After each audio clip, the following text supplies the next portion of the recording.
Hello and happy Sunday. I know what you're thinking. She's wearing the same clothes as last week. That's very environmentally friendly. She's not even got changed.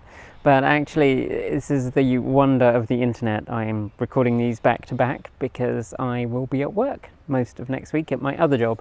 And so I wanted the time to edit this down, which means we need to do it today. Same day as the last one. Same moment in the garden. Chickens still haven't come out to play. If you haven't seen last week's, they have continued to hide because that's what they do. So no chickens this week, but one day, I promise you, I do have chickens and I will show you them. I think they were in the background of one of the videos we did a long time ago, and they haven't been in anything since. So, oh, hello. You gonna come over? Our chickens aren't as tame as Nikki's because we didn't raise them from smalls. There we go. So that is Astrid and that is Mimble, and they have unleashed destruction upon what was a patch of grass until recently. But unfortunately, if they're going to have anything to eat during the winter, we need to actually grow things in the rest of the garden, and they do not allow for that. They are not forward planning animals, let's put it that way. So this was the other question, and this actually, I thought about this a while ago, and it's been kind of sat in the background of my head, just as a vague thought. And I'm going to say this before I start. So back in like 1998, I think it was, there was a thing called the Tobacco Master Settlement in the US, and that was basically that we became aware that tobacco companies were deliberately misleading the public. They were selling something that they knew was harmful and telling people that it was not harmful, or at least, if not actually saying it wasn't harmful, they were being very misleading in their use of language. They were trying to introduce uncertainty so that you could have plausible deniability about, is this a product that's really harmful? And we now know from the court case against Exxon that they knew about climate change in the 1970s. And we know that most automakers, at least we're pretty certain that most automakers knew about climate change in the 1980s. And then there's the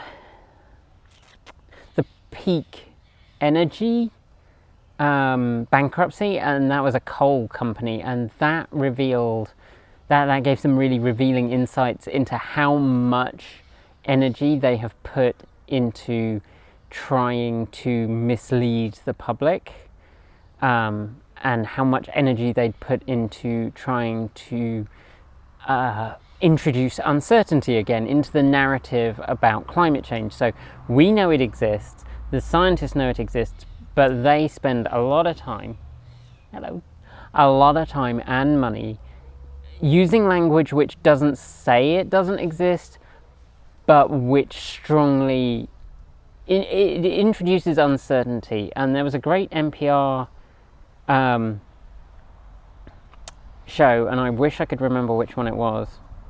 It's the great thing about doing things unscripted, is where they were talking about that they learnt from the tobacco industry, and they're not the only industry that have learnt from the tobacco industry, that there are words that you can use that imply agreement but also imply uncertainty. So I wish I could think of a good example at this moment. I should have thought about this ahead of time. But there's language that they use in climate change documents that, like risk, climate change risk, which imply that it probably will happen, but they're not absolutely certain, or that the amount of damage it might do is up for lots of debate. And we now know those things aren't true. We know that for the most part, climate change is probably going to be worse than we predicted, because we went for the middle path, and actually there's a lot of self-feeding cycles that mean that it's probably going to be more extreme and much more rapid. And I say this hiding in the shade because it's suddenly got very warm here today, and we are expecting a temperature of 40 degrees Celsius in a couple of days, which is hot enough that our chickens, which are well adapted to the Pacific Northwest climate, are at risk. They cannot temperature regulate properly at that temperature, so we are trying to work out how we're going to keep them cool on Saturday, which means that we need to put in place measures to try and mitigate the heat that they're going to experience. And our coop is built in the shade, our little cabin in the woods that they live in, which, well, no, they have their coop, and then they have a little cabin in the woods that's made out of a pallet because they like to be off the ground when they're resting, but they don't like to be in the coop, so we have that. All of them are in the shade. They are in the shadiest bit of the garden, but I'm still really concerned about them because of climate change and the impacts of this sudden, unseasonable, hot, well, it's not even unseasonable, unregion appropriate hot weather. So all of that kind of, it's all sat there, and it's all there. And shouldn't they pay for it? The people who made it really unclear that this was not just some nebulous risk, but it's something that was really going to happen, and they knew it, and they deliberately lied to us. I haven't really managed to, it's been sat in the back of my head for a while, and I haven't really put it together more than that, is that should they be required to pay for the damage? They made amazing amounts of profit over the last 30, 40 years that they have absolutely known for a fact that climate change was coming.